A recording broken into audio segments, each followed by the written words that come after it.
देखो ये था हमारे पास x plus y plus 5z is equal to 0, x plus 2y plus 3az is equal to b, x plus 3y plus az is equal to 1। ठीक है, आपको a और b की वो वैल्यू निकालनी है जिसके लिए system of non homogeneous linear equation का कोई भी सॉल्यूशन ना आए। सेकंड है कि a और b की वो वाली वैल्यू बताओ जिसके लिए सिस्टम का यूनिक सॉल्यूशन एग्जिस्ट कर जाए, और आपको a और b की थर्ड पार्ट में a और b की वो वाली वैल्यू बतानी है जिसके लिए इस सिस्टम के इनफाइनाइट मैनी सॉल्यूशंस आ जाए। ठीक है, तो सबसे पहले तो हमने क्या किया है बच्चों, इसको मैट्रिक्स फॉर्म में लिख लेंगे।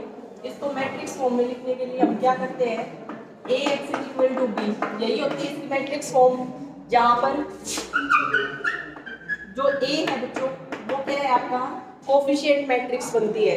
यहाँ पर फर्स्ट जो इक्वेशन है उसमें x y z के जो कोफिशिएंट्स हैं उनको फर्स्ट रो में लिख दो।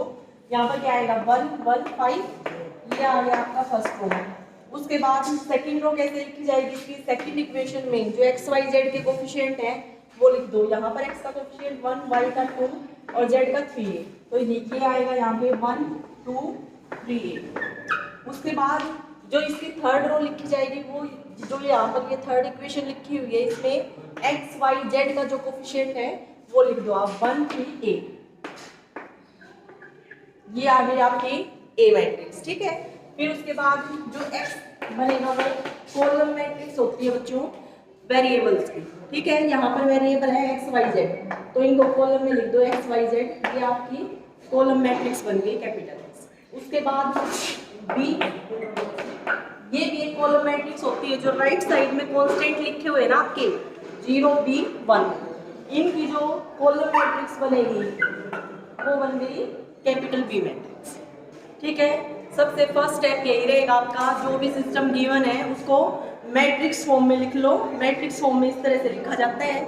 उसके बाद बच्चों नॉन होमोजीनियस है हमें पता है, क्योंकि अगर ये जो B मैट्रिक्स आपको दिख रही है अगर इसमें एक भी मतलब ये नॉन जीरो मैट्रिक्स अगर है तो इसका मतलब नॉन होमोजीनियस सिस्टम हमारा। तो यहाँ पर ये B की वैल्यू मुझे नहीं पता जीरो है या नॉन जीरो, लेकिन 1 तो है नॉन जीरो, तो इसका मतलब ये नॉन होमोजीनियस सिस्टम है हमारा। उसके बाद हम 3 केस डिस्कस करेंगे कि कब हमारा नो सॉल्यूशन आएगा, कब यूनिक आएगा और कब इनफाइनाइट मैनी सॉल्यूशंस आएंगे। ठीक है, अब उसके लिए क्या करना होता है बच्चों, हमें रैंक निकालनी होती है A colon B, A colon B की रैंक निकालनी होती है। अगर ये रैंक और A की रैंक इक्वल नहीं आई, अगर ये दोनों रैंक इक्वल नहीं आई तो जो सिस्टम है आपका उसका कोई भी सॉल्यूशन एग्जिस्ट नहीं कर रहा। ठीक है, तो इसके लिए तो हमें रैंक निकालनी पड़ेगी, A कोलन B की भी निकालनी पड़ेगी और A की भी निकालनी पड़ेगी। ठीक है, और सेकेंड था आपके पास कि अगर ये जो रैंक है ना A कोलन B की और A की ये इक्वल तो आ जाए, ये इक्वल आ जाए। अब इक्वल आने के बाद भी तो 2 केस डिपेंड करेंगे कि नंबर ऑफ वेरिएबल्स के इक्वल आ रही है या less than number of variables आ रही है।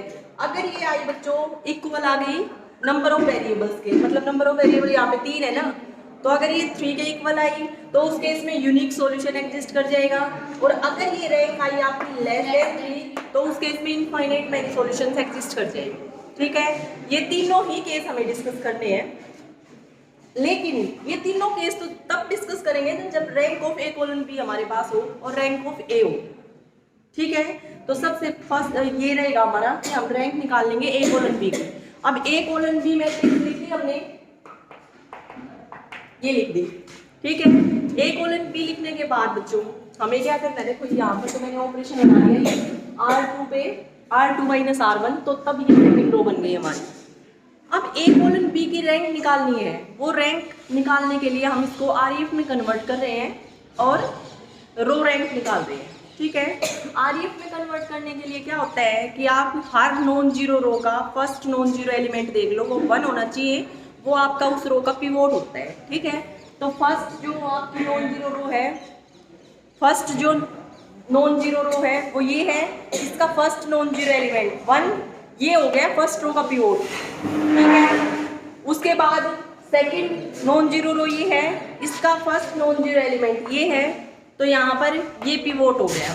ठीक है, अब थर्ड रो का पिवोट हम देखेंगे। थर्ड रो का पिवोट कैसे देखोगे बच्चों, थर्ड रो का पिवोट जो आना चाहिए ना REF की थर्ड कंडीशन के अकॉर्डिंग, वो इसके राइट में आना चाहिए, यहाँ पर ये पिवोट आया है ना, तो या तो यहाँ हो सकता है या यहाँ हो सकता है, ठीक है। इस पोजीशन पे और इस पोजीशन पे नहीं आ सकता पिवोट, ठीक है। तो इसको हमें जीरो बनाना पड़ेगा, इस एंट्री को भी जीरो बनाना पड़ेगा। इस एंट्री को जीरो बनाने के लिए आप क्या करोगे, 1 है, 1 माइनस 1 कर दोगे, जीरो बन जाएगा। अब यहाँ पर 1 है और यहाँ पर भी 1 है, तो आप थर्ड रो पे ऑपरेशन अप्लाई करो, R3 पे, R3 माइनस R1, ठीक है। देखो यहाँ से आप R3 पे ऑपरेशन लगाओ बच्चों, R3 माइनस R1, ठीक है। जब हम R3 पे लगाएंगे तो जो चेंज होगा वो इसमें होगा, और थर्ड रो में से फर्स्ट रो को सब्ट्रैक्ट करके लिख रहे हैं, तो यहाँ पर देखना आप, एक सेकेंड यहाँ लिख देती हूँ मैं, दिखाई नहीं दे रहा। एक कॉलम भी आपकी आ रही है 1 1 5, यहाँ पे 0 1 2 3 A, यहाँ पर B, और यहाँ पे 1 3 A, और ये है आपका 1, ठीक है। अब ये दो ऑपरेशन में लगा रही हूँ, एक तो R2 पे क्या लगा रहे हैं, R2 माइनस R1, R2 पे ऑपरेशन लगाओगे तो 1 माइनस 1 0, 2 माइनस 1 1, और यहाँ पर 3A माइनस 5, तो 3A माइनस 5 ये आ जाएगा, और यहाँ से B माइनस 0 करोगे तो B आएगा, ठीक है। फिर हम लगा रहे हैं R3 पे, R3 माइनस R1। अब R3 पे ऑपरेशन लगाओगे तो 1 माइनस 1 0, यहाँ पर 3 माइनस 1 2, यहाँ पर A माइनस 5 ही लिखा जाएगा, 1 माइनस 0 1, ये आ गया, ठीक है। अब ये आने के बाद बच्चों देखो, फर्स्ट रो का पिवोट ये रहा, सेकंड रो का पिवोट ये रहा, अब थर्ड रो का पिवोट यहाँ पे तो नहीं आ सकता, ये पता है, यहाँ नहीं आ सकता, तो इस एलिमेंट को जीरो बनाएंगे। इसको जीरो बनाने के लिए क्या करेंगे, 2 माइनस 2 जीरो होता है ना, तो यहाँ पर इस पोजीशन पे मुझे दिख रहा है 1 है, तो इसको -2 से मल्टीप्लाई कर दो सेकंड रो को, और इसमें ऐड कर दो, ठीक है। तो क्या ऑपरेशन लगाओगे अब बताओ, R3 पे ऑपरेशन लगाओगे, R3 प्लस -2 R2, ठीक है। जब ये ऑपरेशन आप लगाओगे बच्चों तो देखना क्या आएगा, 0, ये तो 0 ही रहेगा, ठीक है। यहाँ पर 2 माइनस 2 0, तो ये वाला एलिमेंट भी बन गया 0। यहाँ पर क्या आएगा, A माइनस 5, और इसको माइनस से मल्टीप्लाई करोगे तो -6A, और यहाँ पर +10 ऐड कर दो दोनों को, तो ये आ जाएगा -5A और +5, यही आएगा ना, -5A + 5। या फिर आप अगर कॉमन निकालना चाहो -5 को, तो -5 कॉमन निकाल दिया, ये आ गया A माइनस 1, ठीक है बच्चों। यहाँ तक आ गया समझ सबको। तो इस वाली पोजीशन पे अब ये आ गया हमारा -5, हमने कॉमन निकाल लिया, A माइनस 1, ये कर दो इसको भी चेंज, यहाँ पे लिख दिया मैंने -5 A माइनस 1। अब यहाँ पे भी इस वाली पोजीशन पे क्या आ जाएगा, 1 माइनस 2B, तो यहाँ पर आया 1 माइनस 2B। यहाँ तक क्लियर है सबको, बताओ, यहाँ तक आ गया सबको समझ, ठीक है। अब उसके बाद देखो बच्चों, थर्ड रो का पिवोट यहाँ पे भी नहीं है, ये 0 है, ये 0 है। अब डिपेंड करेगा इस पे, अगर ये आ गया नॉन जीरो तो पिवोट यही आ जाएगा, और अगर आ गया ये 0 तो फिर डिपेंड करेगा इस पे, ठीक है। अब यहां से अगर ये वैल्यू आ गई बच्चों 0, केस चलेंगे ना, केस डिस्कस करेंगे। फर्स्ट केस क्या रहेगा आपके पास, देखो फर्स्ट केस रहेगा जब ये वैल्यू आपकी 0 आ जाए, और ये वैल्यू 0 कब आएगी, जब A1 हो, है ना।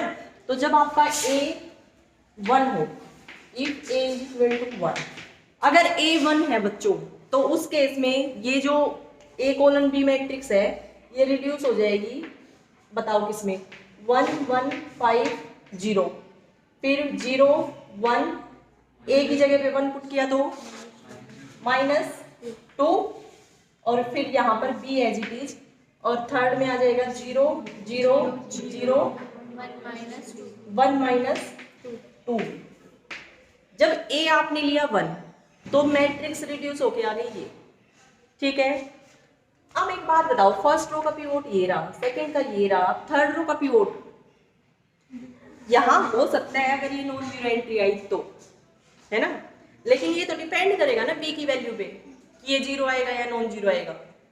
तो ये जीरो कब आएगा, 1 माइनस, पहली कंडीशन ले रही हूँ, 1 माइनस 2b को जीरो के इक्वल पुट करो यहाँ पे, तो यहाँ से 2b इज इक्वल टू 1, इसको इधर लेके आई, b की वैल्यू आ गई 1/2, ठीक है। तो अगर b हुआ बच्चों 1/2 तो ये वैल्यू हो जाएगी जीरो, और अगर b 1/2 के अलावा कोई भी नंबर हुआ तो ये वैल्यू हो जाएगी नॉन जीरो, ठीक है। अब केस इसी में जब a1 है उसी में केस आ गए कि b इक्वल टू 1/2 और b नॉट इक्वल टू 1/2, ठीक है। a की वैल्यू तो 1 ही है यहाँ पे। अब इसी में दो केस डिस्कस कर लेंगे हम, देखो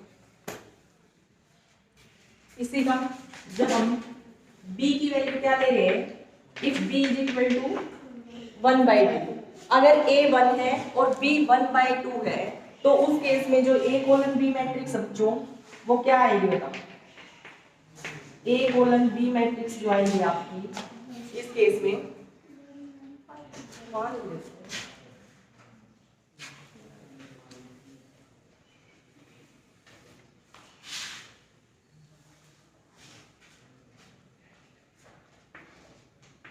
a कोलन b मैट्रिक्स अब की बार आई है रिड्यूस होके बताना 1150 माइनस 2 b की वैल्यू इस बार हमने 1/2 ली है, ठीक है, और फिर आएगा 0 0 0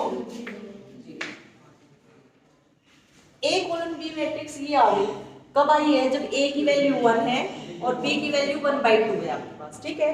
अब यहाँ से बताना है कि मुझे क्या है, आरएफ में कन्वर्ट हो चुकी है ना, तो यहाँ पे लिख दो आरएफ में कन्वर्ट कर दिया आपने। आरएफ में कन्वर्ट करने के बाद इसकी जो रैंक आई बच्चों वो 2 आ गई, नंबर ऑफ नॉन जीरो रोज, तो रैंक आ गई a कोलन b की 2। अब रैंक को a निकालना है हमें, है ना, a की भी रैंक चाहिए। अब a की रैंक निकालने के लिए क्या करना है, सिर्फ इसको हटा दो, है ना, क्या रैंक आ गई बताओ 2, तो यहाँ से रैंक ऑफ a और rank of a colon b दोनों इक्वल है और वो आई है रैंक 2 के इक्वल, ठीक है। 2 के इक्वल आई है मतलब लेस देन आ गई number of variables, less than number of variables आई है। इस बात का क्या मतलब हुआ बच्चों कि जो सिस्टम है उसके infinite number of solution exist करेंगे। जब आपकी a की वैल्यू 1 है और b की वैल्यू 1/2 है उस केस में इस सिस्टम के इनफाइनाइट मैनी सॉल्यूशन एग्जिस्ट कर जाएंगे। बस इसलिए सिर्फ इतना ही पूछा है कि आप a और b की वो वैल्यू बता दो जिसके लिए सिस्टम का यूनिक सॉल्यूशन आए, नो सॉल्यूशन आए और इनफाइनाइट मैनी सॉल्यूशन आए। अगर इससे आगे वो ये पूछ लेता कि आप सॉल्यूशन भी निकाल के बताओ, है ना, तो सॉल्यूशन निकाल सकते हो आप, निकाल लोगे ना। यहाँ से इक्वेशन लिखोगे दोबारा से, क्या आएगा x + y + 5 z is equal to 0, first equation ये बनेगी। फिर सेकंड इक्वेशन क्या बनेगी 0 × x 0 y - 2z is equal to 1/2। ये दो इक्वेशन आ गई आपकी, ठीक है। यहाँ से एक वेरिएबल को फ्री मान लो आप, z को पुट कर दो k1, z को k1 पुट कर दोगे तो वहां से y की वैल्यू निकल जाएगी। अब y और z दोनों की वैल्यू फर्स्ट इक्वेशन में पुट कर देना, x की वैल्यू आ जाएगी। ये वो x y z की वैल्यू आ गई जिनको आप इस सिस्टम में पुट करोगे ना यहाँ पर, तो तीनों इक्वेशन को सेटिस्फाई करें। यहाँ तक आ गया समझ सबको। तो इनफाइनाइट मैनी सॉल्यूशन को आ रहे हैं जब आपका a है 1 और b है 1/2, तो जो सिस्टम है हमारा उसके इनफाइनाइट मैनी सॉल्यूशन एग्जिस्ट कर, ठीक है। अब उसके बाद बच्चों जब a 1 ही है आपका, a की वैल्यू तो 1 ही है लेकिन b 1/2 के इक्वल नहीं है, ठीक है। तो उस केस में देखते क्या आएगा,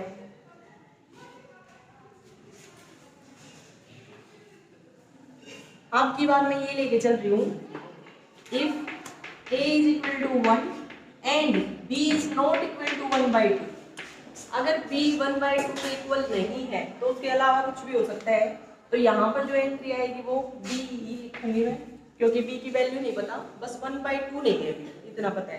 तो यहाँ से ये बी एज इट इज लिख दिया, और यहाँ पे क्या आएगा 1 माइनस 2b लिख दो, यहाँ पे 1 माइनस 2b ये आ गया, ठीक है।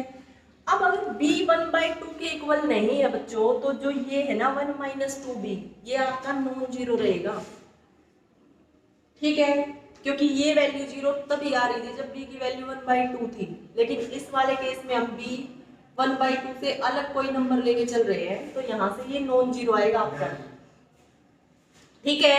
और अगर ये नॉन जीरो हुआ बच्चों, तो नॉन जीरो नंबर से हम डिवाइड कर सकते हैं। जब आप थर्ड रो को इसी नंबर से डिवाइड करोगे तो यहाँ पर 1 आ जाएगा। मैं 1 नहीं बना रही फिलहाल, आप कर लेना एक और स्टेप। पर अगर ये नॉन जीरो एंट्री आ गई तो मुझे ये पता चल गया कि थर्ड रो का पिवोट आ गया यहाँ पे, इसको 1 बना लोगे तो, ठीक है, क्योंकि थर्ड नॉन जीरो रो होगी इस बार, और नॉन जीरो रो का फर्स्ट नॉन जीरो एलिमेंट कौन सा होगा, ये होगा ना। इसको 1 तो बना लोगे क्योंकि अब की बार ये नॉन जीरो है तो इसी से डिवाइड कर दो, मतलब 1/1 माइनस 2b से मल्टीप्लाई कर दो R3 को, ठीक है। तो थर्ड रो का पिवोट क्या आ गया आपकी बार, ये चीज आई समझ में बच्चों। अगर आपका b 1/2 के इक्वल नहीं है तो यहाँ पर कुछ भी एंट्री आए लेकिन वो आपकी नॉन जीरो एंट्री रहेगी बच्चों, और अगर नॉन जीरो एंट्री है तो पिवोट बनेगा यहाँ पे, ठीक है। तो ये वाला पिवोट बनेगा। तो एक बात बताओ मुझे, अब की बार जो रैंक आएगी ये कॉलम बी की, वो कितनी आएगी, 3 आ गई। और जब रैंक निकालोगे ए की 2, तो रैंक ए कॉलम बी की और ए की इक्वल नहीं आई ना, नहीं इक्वल आई तो जो सिस्टम आपका उसका नो सॉल्यूशन, मतलब कोई भी ऐसा सॉल्यूशन एग्जिस्ट नहीं कर रहा जो इन तीनों इक्वेशंस को साइमल्टेनियसली सेटिस्फाई कर दे,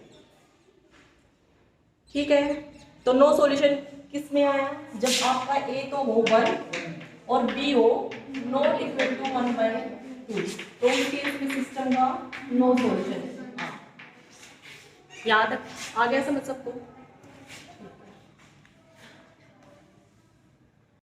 उसके बाद बच्चों जब a की वैल्यू 1 थी तो दो केस बन रहे थे। जब a की वैल्यू 1 थी तो इस पोजीशन पे 0 बन गया था, है ना।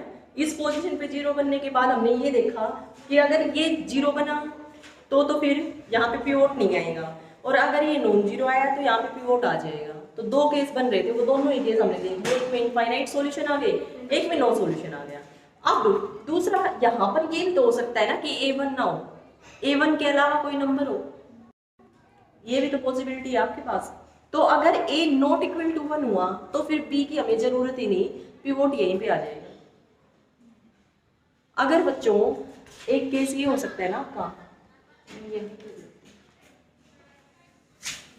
एक ये हो सकता है if a is not equal to 1, a1 के इक्वल नहीं है और b आर्बिट्रेरी भी कुछ भी हो सकता है, इस बार 1/2 भी हो सकता है, 2 भी हो सकता है, कुछ भी हो, हमें कोई मतलब नहीं है, लेकिन a1 के इक्वल नहीं होना चाहिए। अगर a1 के इक्वल नहीं हुआ तो जो a कॉलन b है वो आपका बताना क्या आएगा, 1 1 0 1। बच्चों यहाँ से नहीं, क्योंकि a की वैल्यू यहाँ पे है ना, और a हम 1 नहीं ले रहे। जब 1 लिया था तो ये आया था, अब की बार हम a को 1 नहीं ले रहे, 1 के अलावा तो कुछ भी हो सकता है। तो इसको एज इट इज लिखोगे आप 3a - 5, तो यहाँ पर आप लिखो 3a - 5 और यहाँ पे क्या आएगा b, ठीक है। अब इस वाली रो में क्या आएगा 0 0, ये एज इट इज आ जाएगा, ठीक है। और यहाँ पे 1 - 2b, यहाँ पे आप लिखो 0 0, ये -5 a - 1 और यहाँ पे 1 - 2b, ये आ गया। यहाँ तक आ गया सबको समझ। अब अगर a1 के इक्वल नहीं है तो एक बात बताओ, फर्स्ट रो का पिवोट तो ये रहा, सेकंड रो का पिवोट ये रहा, बाकी एंट्री कुछ भी हो, 0 हो या नॉन जीरो हमें कोई फर्क नहीं पड़ता। अब थर्ड रो पे बात आई, थर्ड रो अगर नॉन जीरो है तो उसका पिवोट इसके राइट में आना चाहिए, आएगा तो इसके राइट में ही आएगा क्योंकि ये दोनों एलिमेंट तो 0 है। अब यहाँ पे क्या ये नॉन जीरो है या जीरो है? जब ए नॉट इक्वल टू 1 है तो ये नंबर भी तो नॉन जीरो आएगा। और अगर ये नॉन जीरो नंबर आ गया तो थर्ड रो नॉन जीरो रो होगी, उसका फर्स्ट नॉन जीरो एलिमेंट ये बनेगा, इसको 1 बना लो या एलिमेंट्री रो ऑपरेशन लगा के, लेकिन पिवोट यहाँ पे आ जाएगा बस। ठीक है, पिवोट यहाँ पे आ गया। ए अगर 1 के इक्वल नहीं है तो ये नॉन जीरो एलिमेंट हो गया, और नॉन जीरो एलिमेंट होते ही पिवोट यहाँ पे आ जाएगा। ठीक है, अब की बार यहाँ पिवोट आने से बी की वैल्यू तो कुछ भी ले लो आप, कोई फर्क नहीं पड़ता हमें, आर्यन में तो हो चुकी है कन्वर्ट। ठीक है, तो बताना मुझे रैंक कितनी आई ए कोलन बी की 3, और ए की रैंक कितनी आई 3, दोनों इक्वल है और नंबर ऑफ वेरिएबल्स के भी इक्वल है। तो यहाँ से आप लिख सकते हो ना कि rank of A colon B is equal to rank of A is equal to 3, और वो आपका नंबर ऑफ वेरिएबल है, 3 ही तो है वेरिएबल्स यहाँ पे, नंबर ऑफ वेरिएबल्स। तो इस बात का मतलब सिस्टम का यूनिक सॉल्यूशन एग्जिस्ट करते हैं, एक ही सॉल्यूशन एग्जिस्ट करेगा इसका। ठीक है, तो एक सॉल्यूशन कब एग्जिस्ट कर रहा है? जब आपका ए नॉट इक्वल टू 1 है तो उस केस में यूनिक सॉल्यूशन आता है, यूनिक सॉल्यूशन। ठीक है बच्चों, ये 3 केस थे। अगर वो ये पूछ ले कि आप सॉल्यूशन भी निकाल के दिखाओ तो सॉल्यूशन तो निकाल ही सकते हो यहाँ से। ठीक है, एक बार आंसर चेक कर लो, यही है।